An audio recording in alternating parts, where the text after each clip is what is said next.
প্রিয় দেশবাসী, সবাইকে বাংলা নববর্ষ 1432-এর শুভেচ্ছা জানাচ্ছি। শুভ নববর্ষ। পহেলা বৈশাখ আমাদের প্রাণের উৎসব, বাঙালির সার্বজনীন উৎসব। পুরো পৃথিবীতে যেখানে যেখানে বাঙালিরা আছেন, আজ আমাদের সবার আনন্দের দিন, বর্ষবরণের দিন। বাংলা সাল গণনা শুরু হয়েছিল কৃষিকাজের সুবিধার জন্য, ফসলি সন হিসেবে। এখনও এদেশের কৃষকরা বাংলা তারিখের হিসেবেই বীজ বোনেন, ফসল তোলেন। বাংলা নববর্ষের এক অবিচ্ছেদ্য অংশ হালখাতা।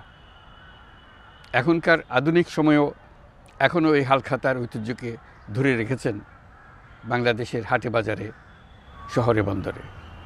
নববর্ষের বৈশাখী মেলায় বাংলাদেশের জেলায় জেলায় উদ্যোক্তারা সারা দেশে ঐতিহ্যবাহী শীতল পাটি, মাটির হাঁড়ি পাতিল, খেলনা, হাত পাখা ইত্যাদি তৈরি করে নিজেদের সৃজনশীলতাকে তুলে ধরেন এই দিনকে উপলক্ষ করে।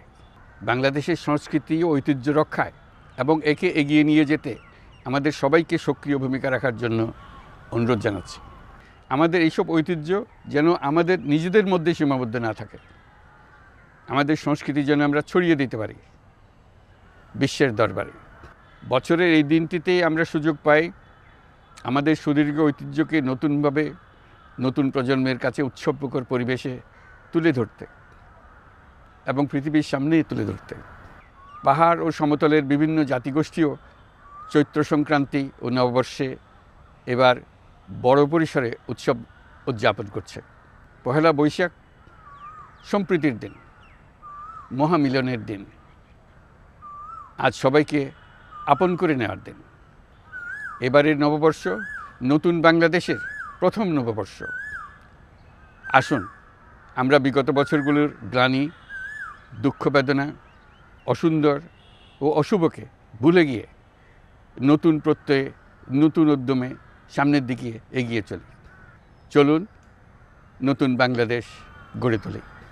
24-এর গণ অভ্যুত্থান আমাদের সামনে বৈষম্যহীন বাংলাদেশ গড়ে তোলার সুযোগ এনে দিয়েছে। এই সুযোগ যেন আমরা না হারাই। বৈষম্যহীন বাংলাদেশ গড়াই হোক এবছর নববর্ষের আমাদের অঙ্গীকার। আমি নববর্ষের সকল আয়োজন ও উদ্যোগের সাফল্য কামনা করছি। নববর্ষ 1432 আমাদের সবার জন্য শুভদিনের সূচনা করুক। নববর্ষ আমাদের সকলের জন্য নতুন ও গভীর আনন্দের উন্মোচন করুক, এই কামনা করছি।